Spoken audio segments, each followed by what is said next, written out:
Жакынкы күндөрү Москвадан Казакстанга кирди чыкты кылууну көздөп жаткан мекендештер үчүн биздин тажрыйбалуу айдоочулар жана таза тыккан унааларыбыз өз кызматтарын сунуштайт. Эч кандай пересетка жок, кыйналбайсыз. Жолго чыгарда документтик чорунудан текшеребиз. Бизден дерек: Метро проспект Мира, улица проспект Мира 39А.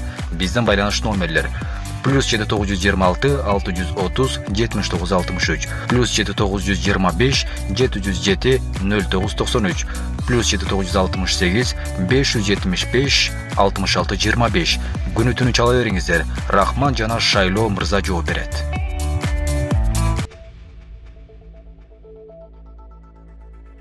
Орусияда мигранттарга жасалма нике кыйдырбоо боюнча мыйзам даярдалды. Орусиянын ички иштер министрлиги чет элдиктердин Орусияда жасалма нике аркылуу миграциялык статус алуу мүмкүнчүлүгүн жокко чыгарууга багытталган мыйзам долбоорун иштеп чыкты. Бул тууралуу ТАСС агенттигине министрликтин өкүлү Ирина Волк билдирген. Ал белгилегендей, азыр мыйзам ведомстволор аралык макулдашуу стадиясында турат. Анын айтымында 2022 жылдын 11 айында Орусиянын ички иштер министрлиги мурда орус жараны менен никеге турган чет өлкөлүктөрдүн Орусиянын аймагында жашоого уруксаты жок чыгаруу боюнча 400гө жакын токтом чыгарган. Учурдагы мыйзамдарга ылайык чет өлкөлүктөр жана жарандыгы жок адамдар Орусиянын жараны менен 3 жылдан кем эмес никеде турса же үй бүлөдө бала болсо жөнөкөйлөтүлгөн түрдө Орусиянын жарандыгын алуу үчүн кайрыла алышат. Булак Супер Кежи. Мамбет Мамакеев дарыгерлердин камалышы тууралуу пикирин айтты. Белгилүү хирург өмүрүнүн 70 жылын медицинага арнаган Мамбет Мамакеев эне жана баланы коргоо борборунун жана шаардык балдар ооруканасынын дарыгерлердин камалышы боюнча пикирин билдирди.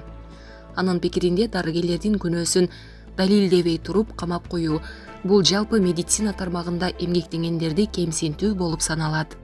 Мындай багыт менен кете берсе, жарым жылда хирургдардын 30% камалат. Анткени бизде көбүнчө оору өтүшүп кеткенде келишет. Мисалы каза болгон 3 жашар бала курч кармаган курсак оорусу менен келген. Мындайча айтканда, анын ичегиси түйүлүп калган. Бул учурда ичеги 3-4 сааттын ичинде тешилип, перитонитке алып келет. Мындайда бейтаптын өмүрүн сактап калуу мүмкүн эмес. Андыктан каза болгон баланы ата-энеси өз убагында же кечигип ооруканага алып келгенби деген суроо туулат.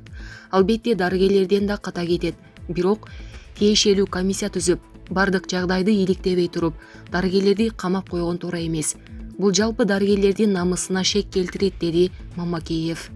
Эскерте кетсек, буга чейин кесиптик милдетин талаптагыдай эмес аткаруу беренеси боюнча шектелип 5 дарыгер кармалган. Алардын бөгөт чарасын Бишкектин Ленин райондук соту 30 декабрда карап, дарыгерлерди 10 январга чейин тергөө абагына камакка алуу чечимин чыгарган. Маалыматка ылайык, ушул иш боюнча дагы бир дарыгердин бөгөт чарасы каралып, үй камагы тандалган. Эне жана баланы коргоо борборунун дарыгерлери кылмыш жаза кодекстин медициналык же фармацевтик кызматкер тарафынан кесиптик милдеттерди талаптагыдай эмес аткаруу менен шектелип кармалган. Буга өткөн жылдын ноябрь айында аталган ооруканада каза болгон 3 жашар баланын өлүмү себеп болгон. Булак Назар Ньюс Кежи. Январь окуялары. Башкы прокурор Токаев буйрук бергенге чейин ок атылганын айтты.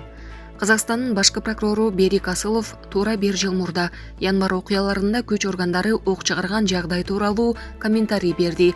Ал 5 январда парламентте депутаттардын суроолоруна жооп берип жатып, наразычылык акцияларында президент Касым-Жомарт Токаев эскертүүсүз атууга буйрук бергенге чейин эле күч органдары ок чыгарганын айтты. Кол салгандарды атуу президенттин буйругуна чейин эле башталган. Бул жагдай мыйзамдын нормалары менен жөнгө салынган. Күч кызматкерлери биринчи окту 5 январда саат 16:00 президенттин резиденциясына чабуул башталганда чыгарган. Асылов ошондой эле күч кызматкерлери полициянын акимчиликтин жана башка имараттарга чабуул жасалган маалда курал колдонгонун айтты. Башаламандык зордукчул мүнөзгө өтүп бараткан маалда андан кийин шаардык куралдуу жоочулардан тазалоо учурунда колдонулган, деди башкы прокурор. Казакстанда суюлтулган газдын кескин кымбатташына байланыштуу тынчтык митингдери былтыр 2 январда башталып, кийин өлкөнүн башка аймактарына жайылган. Башаламандык талаптонуу менен коштолгон. Тополоңдо каза болгондордун саны расмий маалыматтарга ылайык 228ге жеткен.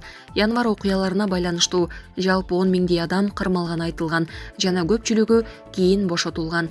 Касым-Жомарт Токаев январ окуяларында камалгандарга жапырт мунапыс берүү тууралуу буйрукка 2 ноябрда кол койгон. Ага ылайык мунапыска 4-7 январ күндөрдөгү тартип бузууларга тиешеси бар деген кине менен камалган 1,5 миңдей киши бошотуулары айтылган.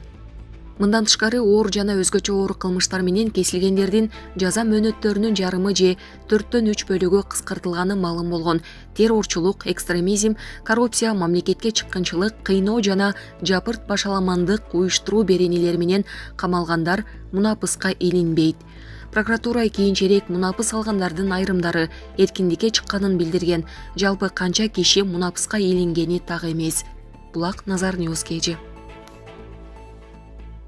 2023 жылы жерди магниттик борон каптайт. Сактануунун жолдору. Бул тууралуу дүйнөлүк маалыматтарга таянып Zamon.uz басылмасы жазды. Дүйнөдө 4, 6 жана 7 январда геомагниттик талаанын бузулушу күтүлөт. Магниттик борон жердин геомагниттик талаасынын бузулушу экени белгилүү. Алар күн тарабынан чыгарылган заряддуу бөлүкчөлөрдүн агымы менен кыймылдашат. Магниттик борон баш ооруну, кусууну, баш айланууну, жүрөк оорусун, жогорку же төмөн кан басымды, өнөкөт оорулардын күчөшүн, чарчоону жана уйкучулукту, кыжырданууну күчөтөт. Адистер магниттик боронун таасиринен коргон үчүн кофе, энергетикалык суусундуктар, алкоголдук суусундуктар жана газдалган суудан баш тартууну жана чөп чайларын ичүүнү сунушташат. Маалымат үчүн айта кетсек, мындай борондор болжол менен 80-100 жылда бир жолу болуп турат жана алар жерди катастрофалык кесепеттерге алып келиши мүмкүн. Булак Назар Ньюс KG. Мырзаке Алайкулуна жолуна кар көчкү түштү. Кече 4 январда Ош облустун Каракулжа районуна караштуу Мырзаке Каракулжа Алайкулуна жолунун 75-чакырымында көлөмү 1500 метр куб кар көчкүсү түштү. Бул тууралуу өзгөчө кырдаалдар министрлигинен кабарлашты. Мындан сырткары 70-80 чакырым аралыктарында бийиктиги 50-90 сантиметр кар күрткүлөр пайда болгондуктан унаа жолу убактылуу жабылган. Аталган унаа жолунун 47 жана 107 чакырымдарында атайын посттор уюштурулду. Бүгүн жерине тазалоо иштерин жүргүзүүгө бир бульдозер, бир жүктөгүч тартылды деп билдиришти министрликтен. Кошумча маалымат берилет. Булак Супер KG.